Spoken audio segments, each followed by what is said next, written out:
Hello friends, this is Shahbaz and you are watching our YouTube channel Vidhik जागरूकता।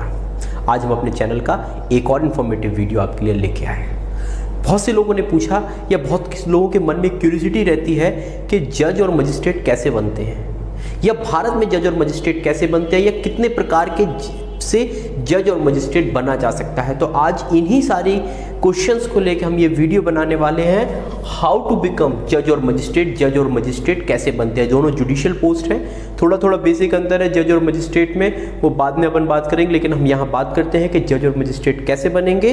तो जज और मजिस्ट्रेट बनने के लिए कुछ प्रक्रियाएं दी गई हैं, कुछ प्रोसेस दी गई हैं, और कुछ प्रकार के जज हैं। मतलब कुछ प्रकार का मतलब यहाँ पे हम इस चीज़ से लेंगे कि कुछ स्टेजेस बताई गई हैं कि कौन डिस्ट्रिक्ट लेवल पे रहेगा, कौन स्टेट लेवल पे, कौन नेशनल लेवल पे। तो सबसे पहले हम बात करते हैं कि आपको अगर जज और मजिस्ट्रेट बनना है तो आपको कोई रिकॉग्नाइज्ड यूनिवर्सिटी से लॉ की डिग्री चाहिए। अब ये लॉ की डिग्री आपको 5 ईयर का कोर्स भी दे सकता है, जो BLLB ऑनर्स के नाम से जाना जाता है, या 3 ईयर का कोर्स भी आपको ये डिग्री दे सकता है। अगर आपके पास ये डिग्री है तो आपका कुछ जो एग्जाम का क्राइटेरिया कुछ होते हैं, कुछ क्वालिफिकेशंस होती है, कुछ रूल रेगुलेशंस होती हैं। आप in rule regulation, criteria, qualifications को देखिए, इसके बाद आप क्या बन सकते हैं, जज बन सकते हैं। आपको एग्जाम क्वालिफाई भी करना हो सकता है आपको एडवोकेट के रूप में भी ले लिया जाए, और भी बहुत सारी चीजें हैं। तो सबसे पहले हम बात करते हैं जज और मजिस्ट्रेट जो एंट्री लेवल पे बनते हैं, मतलब सबसे छोटा जज अपन इसको बोल सकते हैं। ये एंट्री लेवल पे होता है, मतलब यहीं से जजों की शुरुआत होती है। जब एंट्री लेवल पे आपको जज और मजिस्ट्रेट बनना है तो इसकी क्या होता है, ये जो जज और मजिस्ट्रेट बनते हैं तो इसके लिए कराए जाते हैं एग्जाम कंडक्ट, जिसको हम सिविल जज का एग्जाम बोलते हैं। और मैजिस्ट्रेट और सिविल जज सेकंड क्लास के रूप में ये वैकेंसीज आती हैं, और ये एंट्री लेवल होता है, मतलब सबसे निम्न स्तर पे, नीचे एंट्री लेवल पे।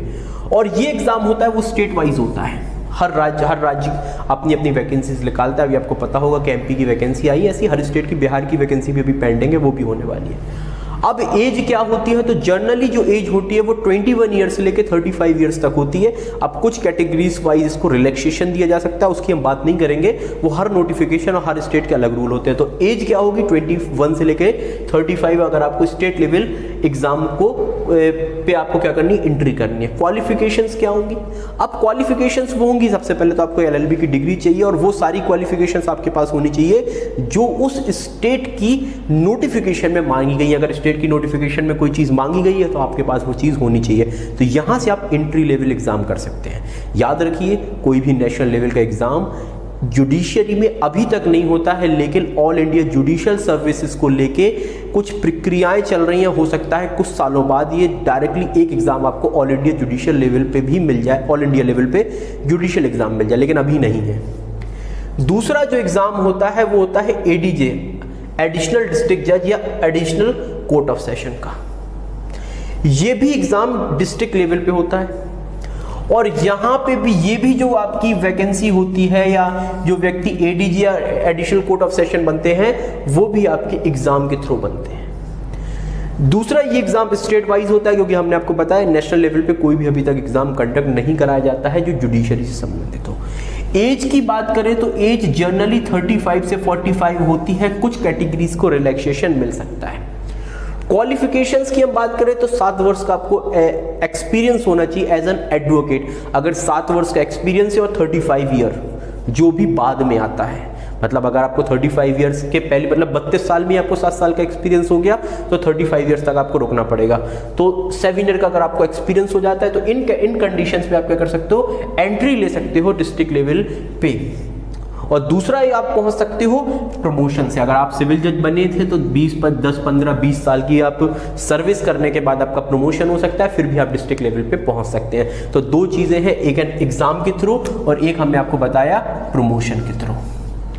अब ये तो हुई डिस्ट्रिक्ट की बात। डिस्ट्रिक्ट के ऊपर आता है हाई कोर्ट, हम सबसे छोटा कोर्ट, उससे बड़ा कोर्ट और सबसे बड़ा कोर्ट। दूसरा high court. High court state level पे होता है, अप्रॉक्स अभी 25 हाई कोर्ट्स हैं। स्टेट्स ज़्यादा हैं, हाई कोर्ट अभी कम है। कुछ स्टेट के 2 या 3 स्टेट मिला के भी हाई कोर्ट है।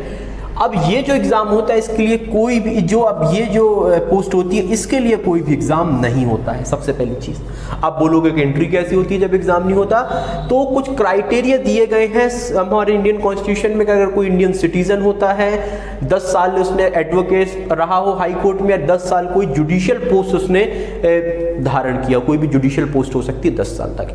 ये 3 क्राइटेरिया दिए गए हैं। अगर आपको ये 3 क्राइटेरिया फुलफिल करते हैं तो आप हाई कोर्ट के जज बन सकते हैं।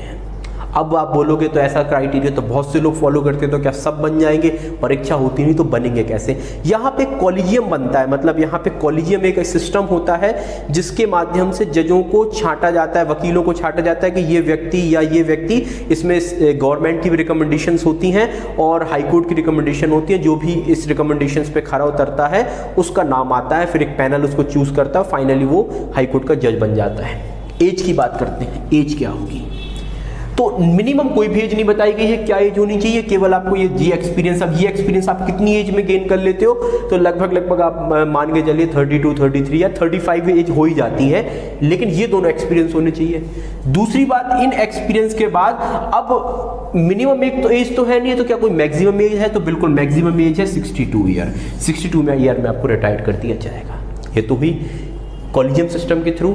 इसके बाद होती है, अगर आप एडीजे थे तो आपको प्रमोशन के थ्रू भी आप आ सकते हो। तो 2 चीजें हो गई, एग्जाम नहीं होगा, एक कॉलेजियम सिस्टम जो पहले एनजेसी आ गया था, लेकिन एनजेसी को अनकॉन्स्टिट्यूशनल करके कॉलेजियम सिस्टम आ गया। कॉलेजियम सिस्टम के बाद में आप विस्तृत रूप से पढ़ सकते हैं क्या होता है, और दूसरा आप पढ़ सकते हो प्रमोशन के थ्रू। तो ये हो गया हाई कोर्ट में। और सबसे बड़ा भारत का कोर्ट होता है, अभी हमने बताया, यहाँ पे लिखा है देखिए जस्टिस। अब यहाँ पे सब जगह जज और जस्टिस में थोड़ा अंतर होता है। जो व्यक्ति कोर्ट ऑफ रिकॉर्ड का जज होता है उसको जस्टिस बोला जाता है। भारत में 2 कोर्ट ऑफ रिकॉर्ड है, मतलब हाई कोर्ट और सुप्रीम कोर्ट। अब बात करते हैं सुप्रीम कोर्ट की। सुप्रीम कोर्ट के जज को भी हम जस्टिस बोलते हैं और ये नेशनल लेवल पे होता है। भारत में एक ही है, दिल्ली में। यहां पे भी एग्जाम कंडक्ट नहीं कराया जाता है। तो अब एंट्री कैसे होगी? वही सिस्टम, कॉलेजियम के सिस्टम के माध्यम से या प्रमोशन।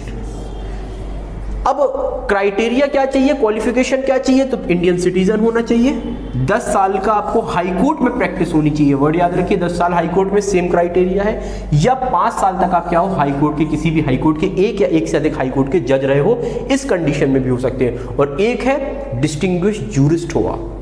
अब बोलोगे डिस्टिंग्विश्ड जूरिस्ट मतलब अगर कोई व्यक्ति राष्ट्रपति की नज़र में, मतलब प्रेसिडेंट की नज़र में वो डिस्टिंग्विश्ड जूरिस्ट है। मतलब डिस्टिंग्विश्ड जूरिस्ट का मतलब कि वो ऐसा प्रोफेसर है या ऐसा व्यक्ति है जिसको लॉ के बारे में बहुत जानकारी है, लॉ के हर पॉइंट के बारे में उसको जानकारी है और लॉ में उसकी बहुत अच्छी कमांड है। कोई प्रोफेसर है या कोई ऐसी जुडिशियल पोस्ट पे, तो ऐसे व्यक्ति को भी डायरेक्टली क्या किया जा सकता है, सुप्रीम कोर्ट का जज बनाया जा सकता है, भले उसके पास ये एक्सपीरियंस दोनों ना भी हो। ऐसा अभी तक इंडिया में किसी व्यक्ति को नहीं बनाया गया है। ये हमने प्रोविजन अमेरिका से लिए गए थे, लेकिन अमेरिका में एक व्यक्ति को फेड्रिक्स नाम के थे, उनको ऐसा बनाया गया था।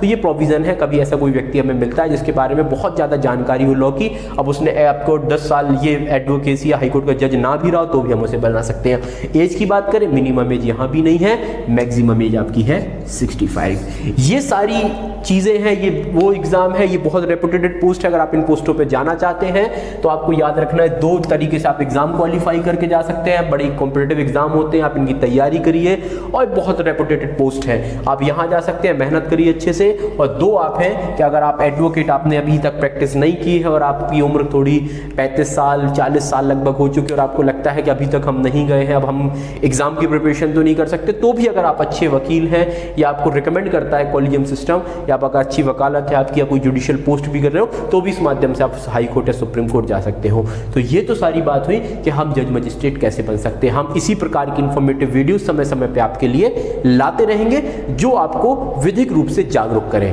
अगर आपको वीडियो अच्छी लगी तो वीडियो को लाइक करें, चैनल को सब्सक्राइब करें। हम ऐसे इंफॉर्मेटिव वीडियो आपके लिए समय समय पे लाते रहेंगे। और